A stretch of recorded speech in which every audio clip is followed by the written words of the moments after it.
Good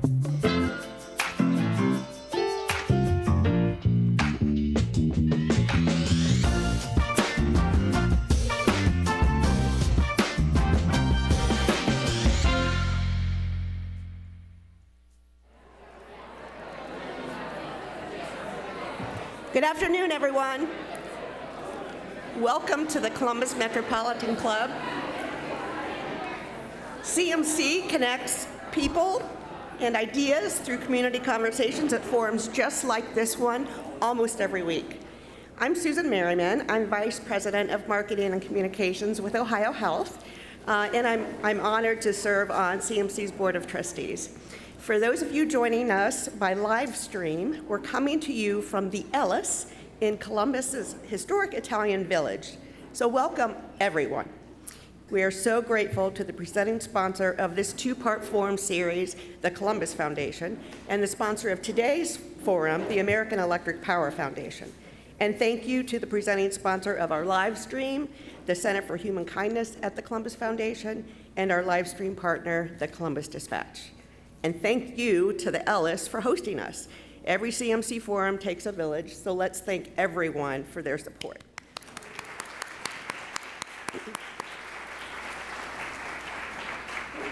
Today we continue our two-part CMC series, unpacking the all-new Columbus Foundation Community Benchmarking Report. This report is available on the Columbus Foundation website that you can download it if you haven't. And it has measured how Central Ohio compares to more than 20 peer regions across more than 50 metrics. The findings dive into 5 categories: population vitality, economic strength, personal prosperity, lifelong learning, and community well-being. With today's experts, we'll reflect on the report's findings in personal prosperity, lifelong learning, and community well-being. So it's now my great honor to welcome our distinguished panelists. Please welcome J. Avery Frost, Executive Director of the Central Ohio African American Chamber of Commerce, Dr. Gina Ginn, CEO of Columbus Early Learning Center, Matt Martin, Director of Community Research for the Columbus Foundation, and Matt's back with us this week. He was here last week too, so thanks for being here. And then also returning to CMC, Autumn Glover, Senior Vice President of Provider and Community Partnerships for and Health, and she will be moderating our panel today. Autumn?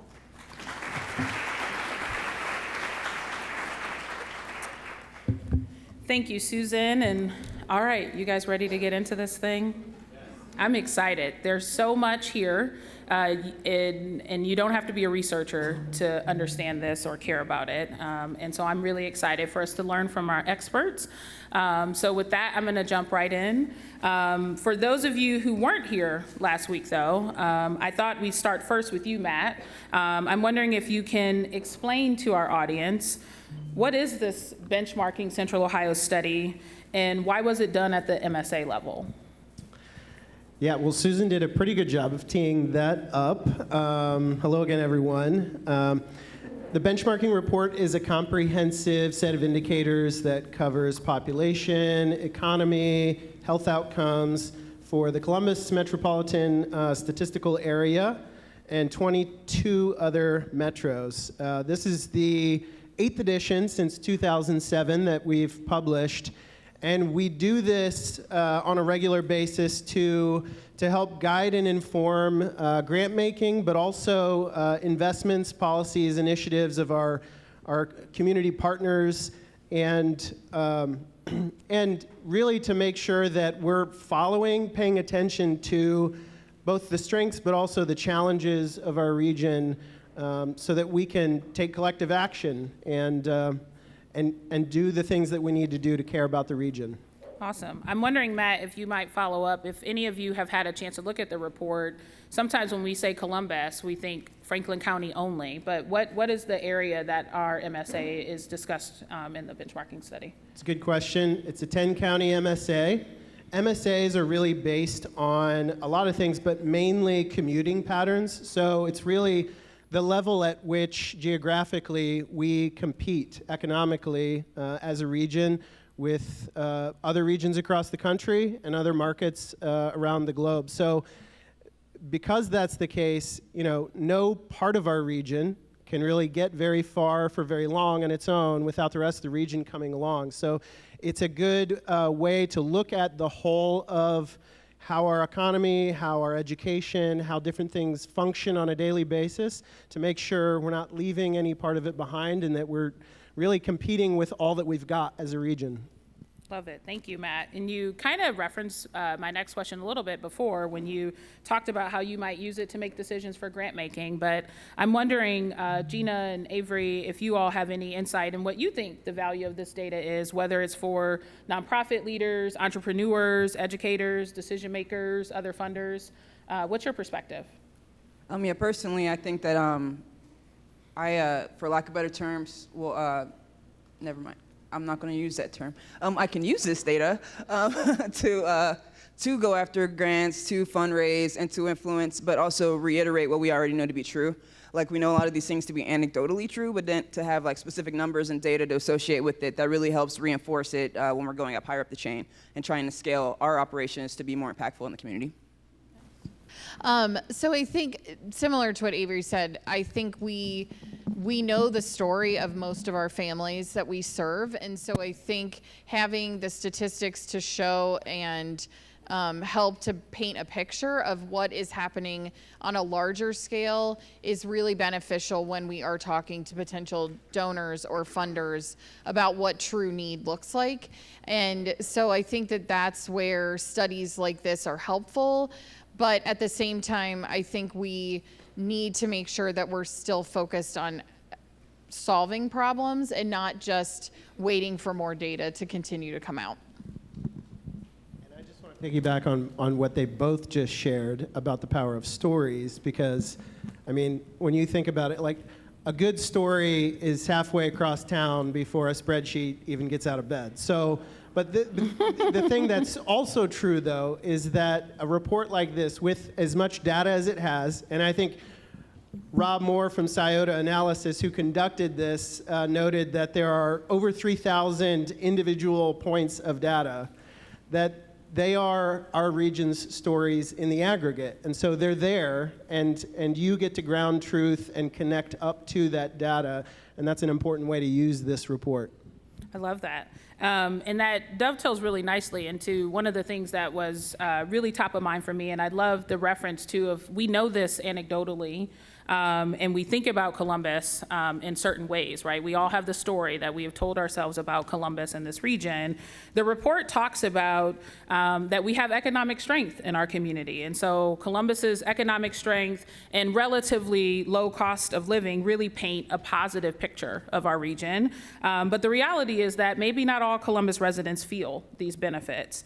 I'm wondering if you all think about that and thinking about how you read the report and think about this data in the story of Columbus. How can we bridge the gap to ensure prosperity reaches all people and communities? And do you think the report helps illustrate where those biggest gaps currently are? So yeah, I'll jump in. I think it does a great job of telling the story on a whole. I think that it's going to be our jobs to really connect some of these dots to really reinforce what the story is telling, right? Because Columbus is absolutely an opportunity city. There's plenty of great things happening, 4% unemployment, all those things. But the report specifically noted that for our peer cities, we rank number 2 for people living in poverty, like in Columbus right now.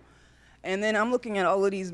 I had a hard time actually in some points of the report with not being like incensed because, again, knowing everything that I know to be true about this place, I'm also looking at all of these like peer cities, and then it's like median household income, and they have like white, Hispanic, Asian, and Black. Asian Americans are number 1 in like every market except for one, and then it's white like we would assume, but literally in every market except for one, it's Black at the bottom. Everywhere you go. And in here, like the difference between a white household and a Asian household and a Black household is almost 2x, right? And then we add on like pay equity. Like I could really just go through and just rattle off all the bad stuff, but because it's important. Because if you got to see the compound effects.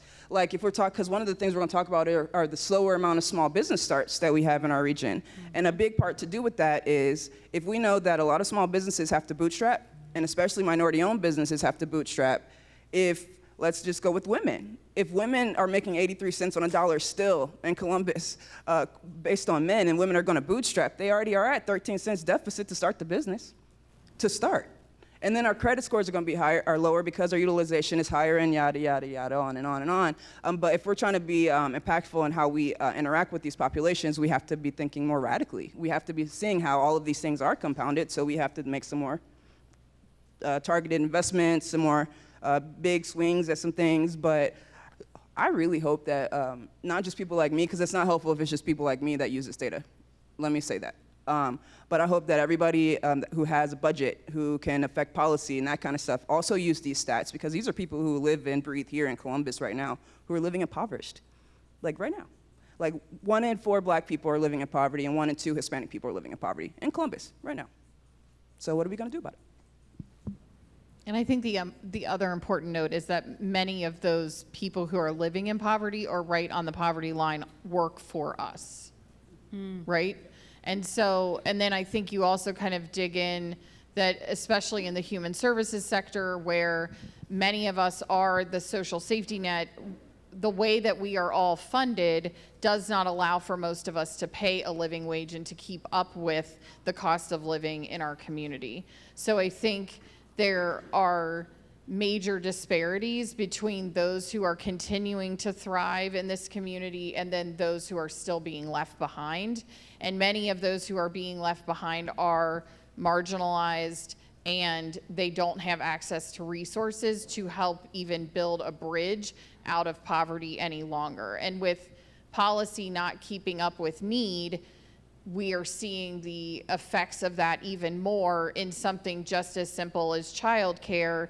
If you are very, very poor, you can access childcare. If you are very, very wealthy, you can access childcare. But for that vast majority in between, it is extremely difficult to access childcare. And on top of it, childcare really is the foundation of our workforce. So if we are not allowing childcare to be that kind of base for where children can be during the day so their parents can work, our economy cannot keep up with where it's going and how many people need to be employed. Excellent. Go Sorry, I ahead. have a real quick question. So I saw the 2 stats, like about the amount of money we spend on housing and transportation, but I don't know if there was the same about childcare, because if you add childcare into it, you'll see our households are spending probably 70% of their household income on those 3 items, and then still having to do other things, including feeding themselves, because we didn't include food. So I don't know if you know how much it costs, but that's just crazy. Yeah, so on average per child here in Columbus, families are spending, depending on the age of the child, anywhere between $12,000 and $14,000 a year on average per child. So, for example, my neighbor who has 3 children under the age of 5 is spending $63,000 this year on childcare. And that's a real number, right? So, and I think for those of us, and what that is covering doesn't actually even mean that that company is breaking even. It doesn't mean that they can pay their staff a living wage.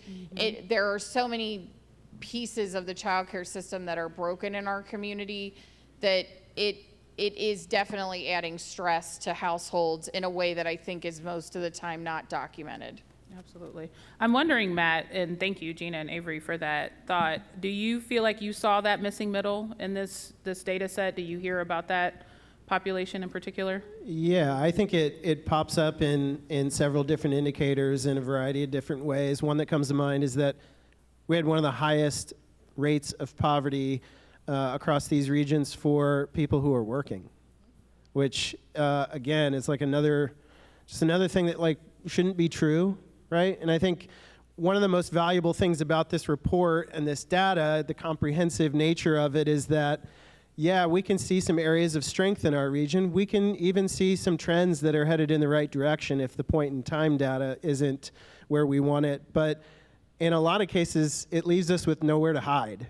When you see some of this data as starkly as it is, and you see some of those gaps, you see how other regions are maybe doing better on areas where we should be as well. It leaves us with nowhere to hide and leaves us asking more questions, which I think is a big point. Yeah, absolutely. More questions. I think the story, for sure. I love the way you described that, Gina, that childcare is the base of the workforce, and that's a story. I will say, too, as someone who had to pay childcare, that's an average. There are many people paying more than that, too. So digging in a little bit, too, Matt, you told us that this isn't the first time we've done this study. And so scanning back, looking at some of the other findings, 2019, again, pre-pandemic, we showed that Columbus ranked then near the bottom for the percentage of small and very small businesses. Avery, I know you took a deep dive there. Has that trend continued? And welcome others to add there, too. Yeah, absolutely. Well, we know that COVID just exacerbated it for many small businesses. So the ones who did make it, they probably are still open. And I have a whole bunch of, I call them COVID babies, like not children, obviously, but they're businesses born in 2020 and 2021. People who were feeling revenue insecure or who are trying to take some things into their own hands. And so we do see some starts in those respects, but their revenues are going to be a lot lower and more stagnant and just flat, actually. But yeah, no, unfortunately it is. It was good. No, it's not. I'm sorry. But the trick is, one of the things that we have to remember is Columbus is a capital city. We're a government stronghold, education stronghold, and when we're looking at our percentages of where people work, 20% of people work for the government, 20% work for healthcare and education, et cetera, et cetera, et cetera. And then, but if you think about the types of small businesses that could be related to those, it's not that many that could be related to those. So we have a lot of service-based businesses and that kind of thing, but that it does actually make sense. But when we're looking at the population, like a lot of our people work for small businesses. It's just a lot of, it's like less than 10% of our firms are considered small. Awesome. So what can we do? I mean, you gave us some idea of why we might be lagging in the small business density, but I'm wondering if you have ideas about policies or support systems that could boost that environment. She's revving up. She's got a lot of ideas. I have all the ideas, and Chris and I had a long conversation about this one day. I'm like, give me some money, I'll do a whole bunch of stuff. Like, seriously though, like I have a lot of ideas, but because of just the nature of the organizations I run and my past and how I've gotten here so far, typically, whether you're for-profit or not for-profit, Black women organizations are vastly underfunded comparatively, right? So number one, fund us better. Not just, I'm just looking at you guys because you're sitting here. But I think that we do need to do that. We need to be thinking also about some more ideas when we could think about tying together education with entrepreneurship. We do have like some programs within some of the school districts, et cetera. Like I know the Downtown High School has an entrepreneurship program, but when if we're thinking about trying to get people on a path to livable wages, it's not going to just be college. A lot of people are not going to go to post-secondary. So what kind of things could we be doing to be encouraging more young people to start businesses and encouraging more young people to try to take over other people's businesses when people are trying to retire and, you know, keep the wealth growing rather than, in a lot of cases, people don't have something to hand over. And so the business is just gone. And so at very least, invest more. And we got to just think more creatively about how we can encourage more business starts. I can just add that in childcare, right, the majority of small business owners, which a childcare is considered a small business in many regards, but we also have our home providers, and our home providers are running businesses in their homes, providing care for children. And so again, as we're seeing this system kind of have these, points in time where it's a make it or break it, what we're seeing is that many of those women are having to either choose to retire early or they are choosing to go out of business because they can no longer make a living providing care for children because it is not funded in the correct ways, and or families cannot afford it, and so it makes it out of reach. And we did see, our organization has a family home child care provider program. We've now worked with over 100 family home child care providers in Columbus in a 2-year program, which helps them if they want to get licensed, if they want to move into providing PFCC or become Step Up to Quality rated. We're supporting those women in their small businesses, but when there isn't any money to close the gap for them. There have been women who have had to choose because of a health event, an accident, the death of a child. They've had to leave childcare because they can no longer make a living that supports their family. I have an idea just off of that, right? So, but no, seriously, like, so I haven't talked about it, but I run a CDFI, our community development financial institution called Freedom Equity. We provide microloans to Black-owned businesses in Central Ohio, and we have done a couple of child cares. But one of the things that we need is, and I didn't know that program existed, and so that's like a logical partnership right there. Partnership. So whomever's listening, we have a pilot program. No, but seriously, because think about that. Like, because we just funded a business who was literally going through that process. She was home-based, had found a brick and mortar, but she didn't have the cash flow she needed to do the outfitting of the thing. So we funded that part of her business for her. And she's gonna be able to hire 5 people. She can instantly like quadruple her enrollment, et cetera, et cetera. But we gotta have both the technical assistance and expertise as well as the capital. I think, and maybe Matt, you can add to this, but both of you have added the characters in the story. I'll keep that going. Where you said women. You've talked about Black people and other minoritized populations. I'm wondering what barriers are specific to these populations, as you're thinking about entrepreneurship, and I'm wondering if there are local initiatives that you think would be specific to those populations. What ideas do you have there? Not put you on the spot for pilot program number 2, but you all have really honed in on that as a population to focus on. I'm curious. Yeah, we do know that nationally, starting with Black women are one of the largest growing sectors of new business starts nationally, but we don't have that same stat here. And one thing that we do have here is that Black women tend to be heads of their household. Single Black women tend to be heads of their household in Columbus. They also tend to overpopulate the homeless shelters and the family shelters in Columbus, and are also housing insecure. And so we are looking at that group because if you think about how many people a Black woman is typically touching in her orbit, you can have like some exponential impact. So we already have a program that we are in partnership with the Columbus Minority Business Assistance Center called Accelerate Her, which specifically targets Black women and looks at their whole life, right? Their business, but also what else is going on? How are your kids? How's your house? Do you need food? Like all the things. But it needs to scale. There's so many Black women there's so many women in Columbus that could benefit from that type of program. But then there are also some accelerators like Women's CEO, and there's some I know that Women's SBA, Mary McCarthy and Keena Smith at Women's CEO, they have their own accelerators, right? But they too need to be able to scale. They can only do but so many people per cohort. And we do need to just kind of I'm not talking about anybody specifically, but I feel like we dump a lot of money into things sometimes. And if we thought a little bit and targeted some of these investments into people who are already doing scalable outfits, we would have a lot of cool impact. And then great things will happen. I think we have some things here that just need more fuel and more support. But I went back and looked at the whole series on this topic of small businesses, and I'm as interested in a handful of other communities as I am about things that we could, do more with here. Columbus has been in the bottom 5 the entire series, except for the very first one, in which it was in the bottom 6. So we haven't exactly been exemplary, but Chicago, San Diego, Portland, Providence, and Minneapolis have all been in the top 5 throughout the entire series. And so to me, I want to know how we can continue to fuel and support and scale the things that we have locally, but also, what lessons can we learn from some of these other communities that seem to have it figured out? If you need help with that, Avery and I will go to San Diego for you. Absolutely. Absolutely. We're ready. We can leave right after this. Perfect time of year. Perfect. Just throwing it out there. They have sunshine there, unlike here. But I mean, I think, Autumn, for us, why are we focused on women? Why are we focused on moms? It really goes back to our founding in 1887. So we found I think it was 13 women as well. There's something about 13 women in this community that can do great things.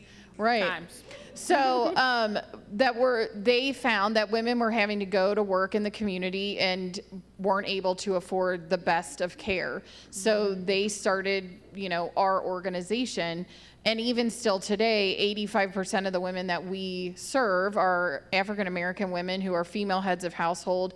And so our entire community is based on those women and how those women need support and need to be, you know, kind of in their time of need sometimes supported and propped up in more than just ways around childcare. So we do things where we are providing food, we provide assistance for their children if they are having issues developmentally. We're bringing all of those services inside the building so moms don't have to take off work, because most of them are in low wage, hourly wage jobs where if they say to their provider, I need to leave 3 days a week to take my child to therapy, they will lose that job. So I think we as a community have a lot of the pieces in place.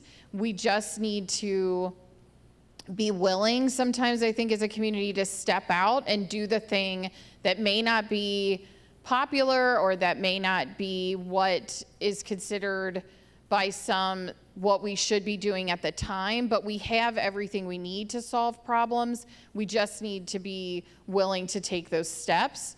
And there are people who are willing to take the steps, but sometimes don't have the capital to take the steps. So anonymously, you could give money to all of us, and we will take the steps forward for you that you don't want to take. So there's ways to do this, I promise. Yes, I think, you know, and I won't editorialize here too much, but it's also taking the steps to scale, but then also having the courage to stop doing things that aren't working too. So I think that is very thoughtful. I will say, shifting us a little bit, there were some highlights in the study. So that story of Columbus that we all have in our mind, the places that we love to live, work, and raise our families, had some shining stars. In Columbus, we love our libraries, and we really use them. We're so fortunate to have Columbus Metropolitan Library as an anchor in so many of our communities, especially across that region that was studied. Connected to that, as we think about libraries as an anchor, we also had a really high, Columbus has a higher pre-K enrollment compared to the peer cities. In fact, it's in the top 5, and that trend is very positive. So mainly, you know, thanks to people like Gina for doing that work and getting 3- and 4-year-olds enrolled. We know that's been a focus for our community for a while. I'm wondering, what are we doing right? So we see that in the data, but I actually am very curious, are we performing well for all kids in that data? No, we are not. So again, I think that the numbers we need to remember reflect this larger region. And so in the larger region, there are definitely bright points of where kids are thriving, where they are getting their needs met, and where they are enrolled in programs that are leading to success in kindergarten. In Columbus, we are not seeing that same trend. So when our children enter into school here, only 34.6% of them are ready for kindergarten. So that's an extremely low number, first, but second, for our Brown and Black children, those numbers are even lower. So for Hispanic children, only 14.1% of them are going into kindergarten ready, and only, I wrote this down, 21.8% of our African American children. So we are not getting it right for everyone. 54.8% of white children go to kindergarten ready. And so you can see just in that huge disparity, even though that's only, even still on the aggregate, we're just not doing well at all in Columbus. And access is also something where we are limited. Our city and our county have done amazing things, but they are not scaled in a way that gives broad reaching access to children who really need access to early learning and childcare. Thank you. I'm wondering what might be the ideal model. So how could we get it right with early education access in our entire region? We need to do the hard thing. We need a levy. We are the only major metropolitan city in Ohio that does not fund a broad scale pre-K program. So there's Pre for Cle in Cleveland. There's the program in Cincinnati. Toledo has one. Dayton has one. We are the only major metropolitan community in the state of Ohio that does not have a large-scale pre-K program that is essentially available to all. That's what we need here. So it's probably a levy, but I would say that that levy goes even further, that we need a human services levy that may or may not combine childcare and early learning in it. But for us to continue to be able to support at being second in the highest rates of poverty and growing exponentially, the safety net services that are in our community have to be funded so that we can continue to take on the amount of people that the system actually is serving. Do others have ideas? What could we do to expand access for all children? The only thing that comes to mind based on what you just said is even the way that you framed it. Yes, we need to fund things that we know are going to work, and we need to fund like proactive programming and success, not just let's fund getting along, like let's fund just hanging in there, let's fund staying in the worst 5 on whatever it is. So I think we want to fund success and not just fund prosperity and access and opportunity, and not just failure. Excellent. Well, I think those of you who, again, have looked at the report, you'll know that there's a lot of data. What is it, Matt? 300,000 metrics, lots of data. For me, looking at it, what I found really valuable, and Avery started with this maybe earlier too, is to really think about how these metrics interact with each other. We don't live our lives only in segments. And so I'm curious if anything surprised you all about the findings, and maybe if there's an area that you had hoped would have had more progress since the last time the study was done. Any surprises? I don't know if public health folks would be surprised by this, but where we landed on a number of those, and I'm going to throw in traffic fatalities as well, because we were not in a favorable ranking on that as well, and I think that's part of public health. Absolutely. It's not for lack of having preeminent healthcare institutions and providers in our community. It's really about access to those. And research suggests that that's really even only a quarter or so of overall health outcomes, right? So we have the social determinants of health that speak to so many other aspects of what determines our health outcomes. So, again, I think we can look at other communities that are doing better. If you want to know what it would look like for us to cut our infant mortality rate in half, for example, it's a handful of the communities that are in this study. San Diego, I think we really need to plan a trip. They're in the top. Austin, Portland, San Diego, and if you wanted to cut it by even more than half, San Jose.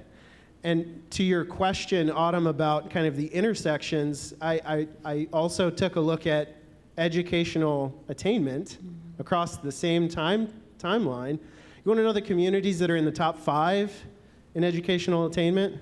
It's the ones that are in the top 5 in infant mortality in terms of the lowest infant mortality rate, which again speaks to the social determinants of health and the many factors that contribute to the outcomes that we're chasing.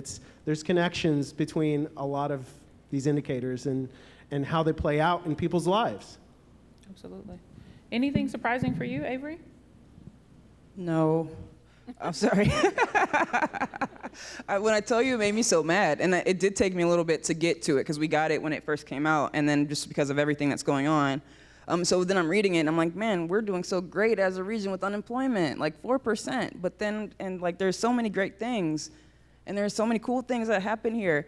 But all the things that are not cool are so pronounced. And for me, especially thinking about what just happened at the beginning of this month and what's about to happen over the next 4 years. And if we're already this far behind in some of this stuff, I'm like petrified. And I can't even gloss over it. I was not even gonna talk about it. I was trying my best not to even go there because it is that bad. And I'm not being facetious at all. And there are a lot of us in our city, in our metro area, who are going to be impacted in a negative way. And there are a lot of people here in our metro area who could help avoid a lot of the pain and chaos that's about to occur. And so I just hope that you do. Yeah. Thank you. I have so many questions up here on this sheet, and we're never going to get to all of them. So I want to just say thank you, everyone. It is CMC's longstanding tradition to take audience questions, and we'll move to questions from our live stream audience and in-person audiences in just a few minutes. So if you have a question, please make your way over to the back of the room, to the microphone. If you're joining us online, please type your questions into the chat. But before we do that, I do want to ask one more question to our panelists, and I might cheat and make it actually 2 questions. But when you think about this report, does it show our community moving in the right direction? And in the case that it does or it doesn't, I'm wondering if you could tell us, if you could equip Central Ohio with one key advantage over its peers, what would you give our region and why? Well, that's $1 million question. So I think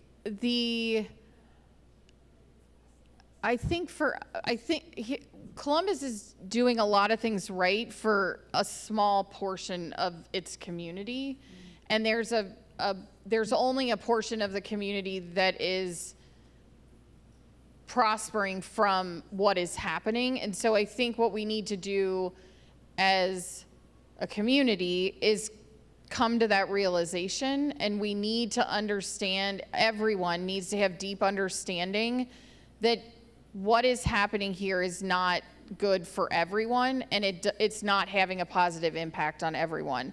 And so I feel like that may be what I would equip us with, is the understanding and knowledge that this growth is really only benefiting one part of the population here, and that we strategically, as community leaders and those who care about this community, need to make sure that when we make decisions, we're making them in a way that is equitable and that is allowing others to thrive, and not just one slice of the pie gets bigger and bigger, I think is what I would equip us with. So I think we're headed in the right direction on a number of key areas. But to riff off of what Gina just shared, and the example I would give for that actually is that in the personal prosperity section, on every one of those indicators, we are trending in the right direction overall.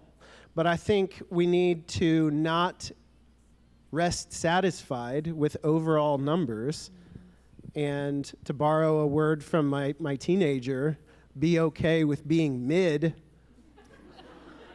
I love it. Which we have kind of like, that's a Columbus thing that we need to get over, is being okay with being mid on some stuff, right?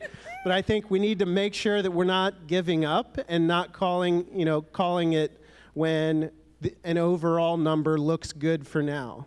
I think we need to stay at it. Absolutely. Yeah, for me, I'll say I know specifically Columbus has a lot of resources. They are very fragmented, and they're not accessible to everybody. There's plenty of capital. Everybody just can't grab it. So if we could do a better job of actually making sure that the things get to where they need to go, and not believe, nobody ever thought the trickle down anything was gonna work. So I don't understand.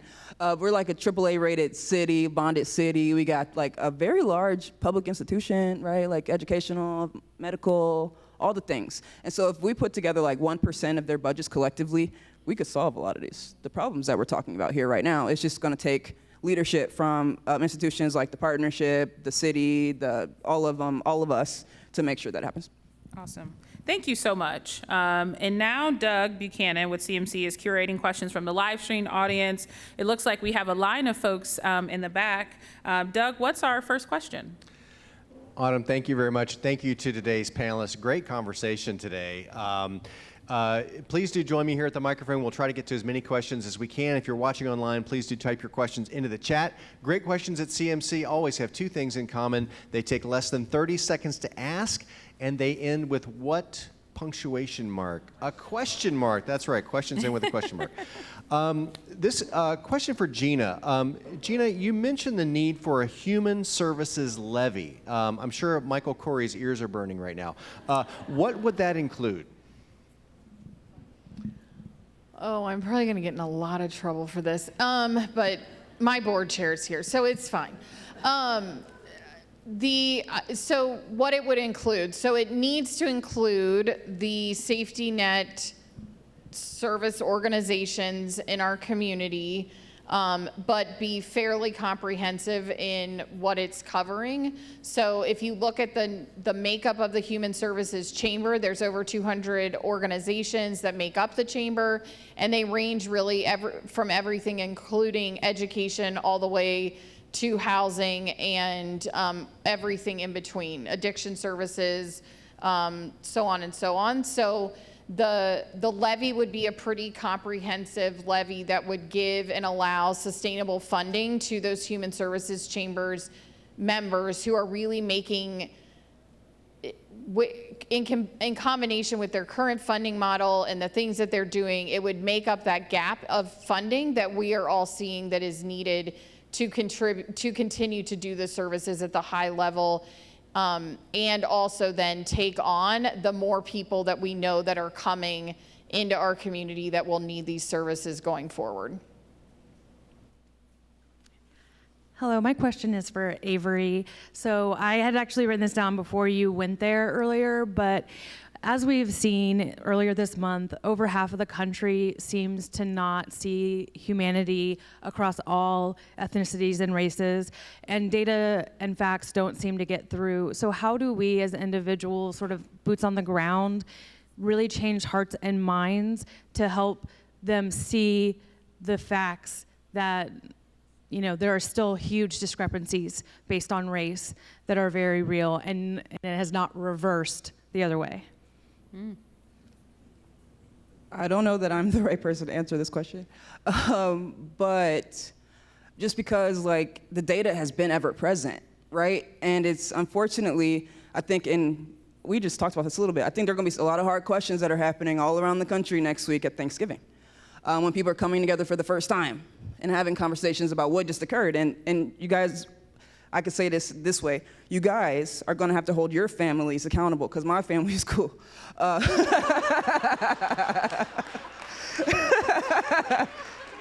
Like, my mom's here, I know who she voted for. I was in a room on Friday night, and they were talking about, I was the only person of color in the room, and we're talking about the election, and one of the things was like, they were just so distraught about the data, and about the demographic breakdown, about how people voted, and they're like, and one lady was like, you know, if you're white and I don't know you, you probably voted for Donald Trump. And she was white, and because of the breakdown.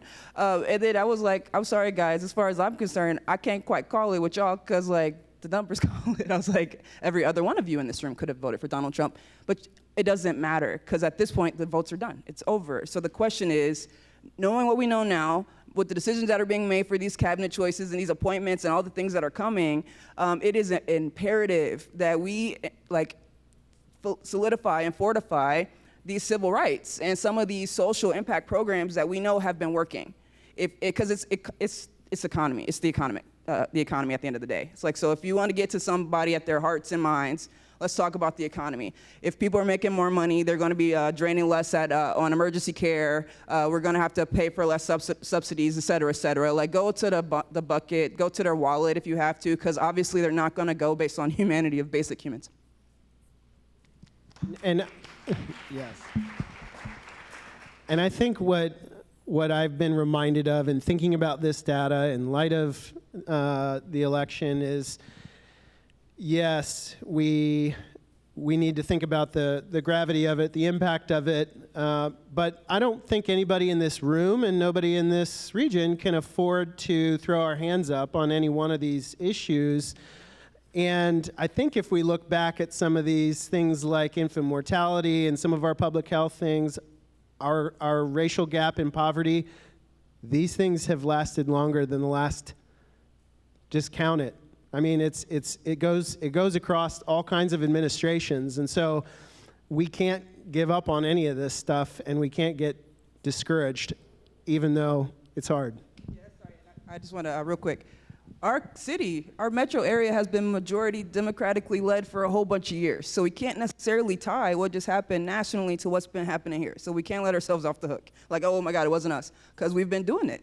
Like, it's just been Columbus, so. And Avery, I'll just add to that I think what's sometimes hard for us in Columbus, and it takes us always remembering that we live in a state where most of the people who make the decisions are not the people who live in this city.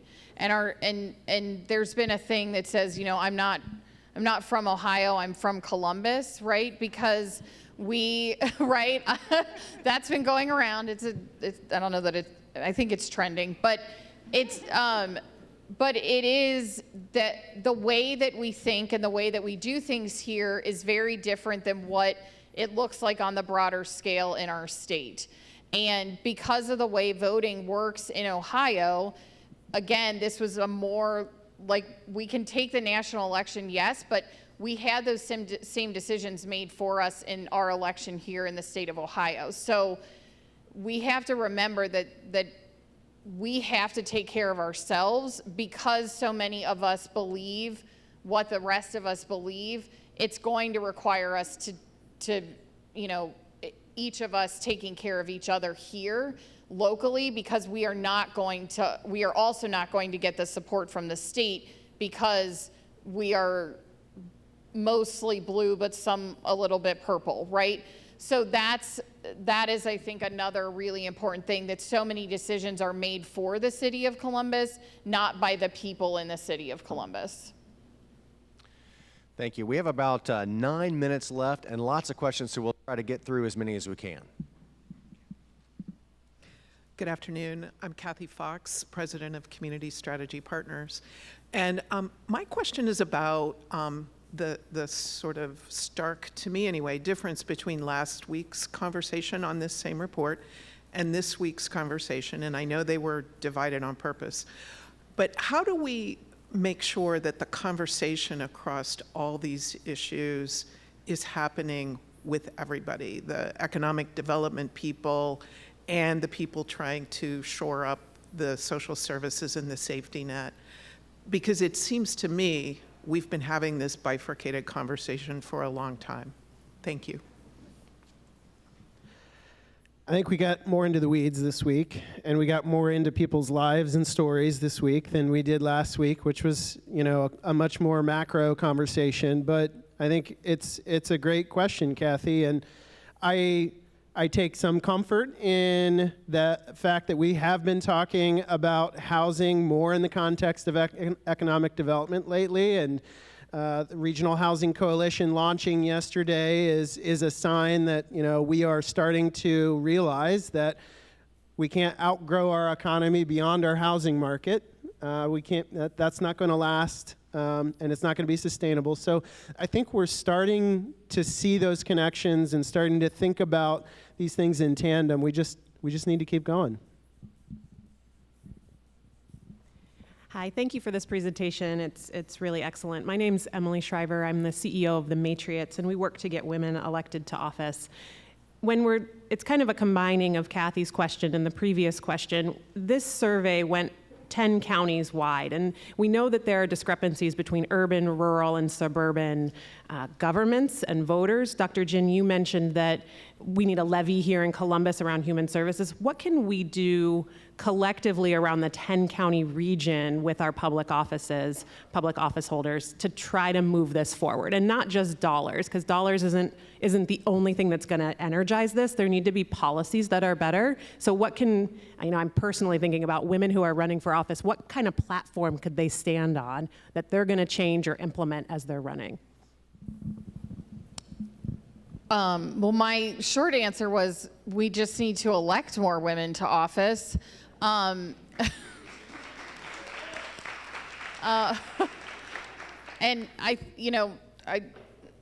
the Matrix does a wonderful job of educating women in a way that they can prepare themselves to run for office. But I think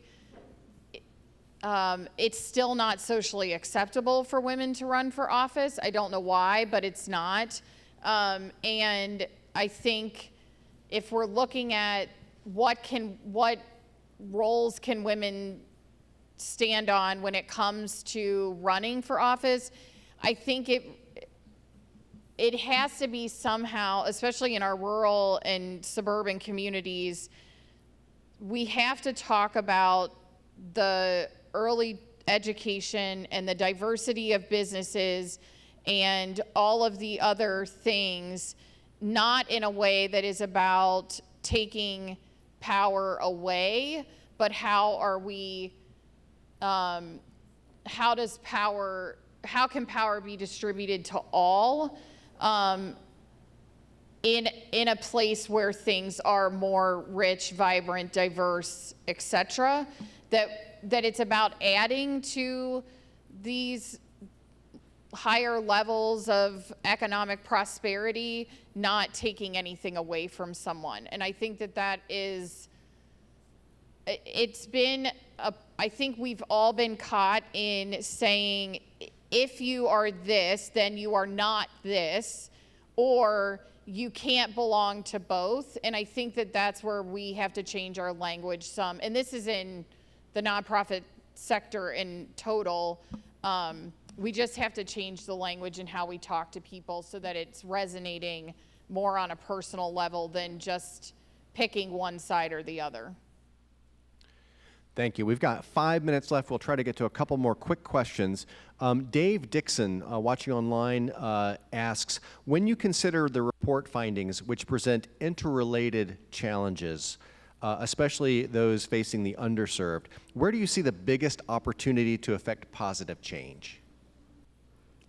If we could get some more dollars into the hands of entities that are funding small businesses, I think that is a very smart, strategic way to get more money into households, specifically because small businesses are more likely to pay livable wages, and we're also more likely to hire people that look like ourselves. So if you're trying to really get some specific money to a specific population, that is a way to do it.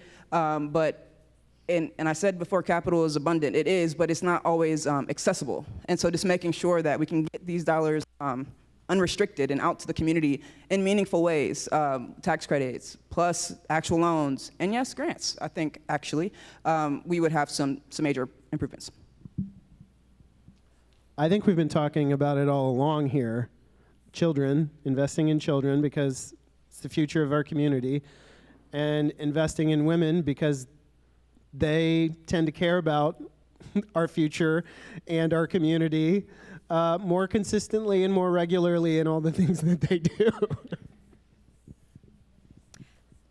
Hi, I'm Dalia Leith here with the American Heart Association. So earlier someone said, I'm not sure who, focusing on good stories. And so as a part of the American Heart Association, we focus a lot on the social determinants of health and, bringing that to our large funders. So how can we, because as a Black woman in public health, I understand how I'm disproportionately affected by the social determinants of health. How can we, though, tell this story to funders and things of that nature? Because, we say the same, song and dance over and over again, but how can we dig deeper to tell the greater story of what's going on in the community?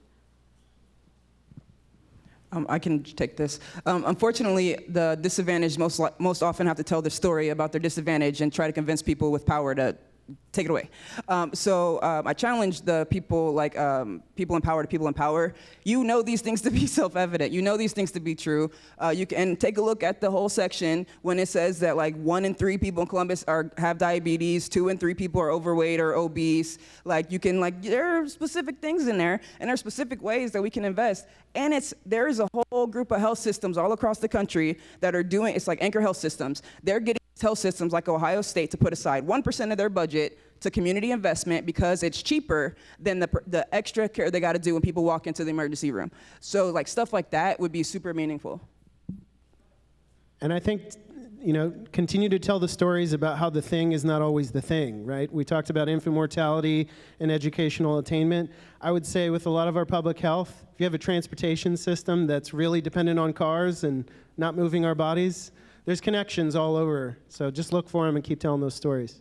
I think that's a perfect Way to end, Matt, and thank you, everyone. I really wish we had more time. If half of the audience, you know me, it was very hard for me not to answer these questions, but happy to chat about it after. But I've gotten the signal and some jumping jacks from Doug in the back, so we're going to turn it back over to Susan Merriman, Susan, for closing remarks. Thank you.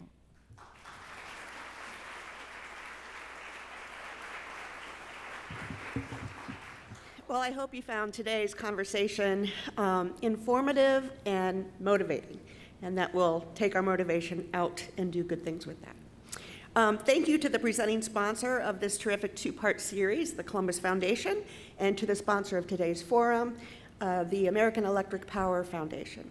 We are also grateful to the presenting sponsor of our live stream, the Center of Human Kindness at the Columbus Foundation, and our live stream partner, the Columbus Dispatch. And our very special appreciation to today's speakers, J. Avery Frost, Dr. Ginn, and Matt Martin, and our host, of course, Autumn Glover. So we're going to take a break for the Thanksgiving holiday next week, but please make plans to join us now for our next forum on December 4th, right here, which is about the Columbus eviction rates heading in the wrong direction. Thanks, everyone. Have a great afternoon.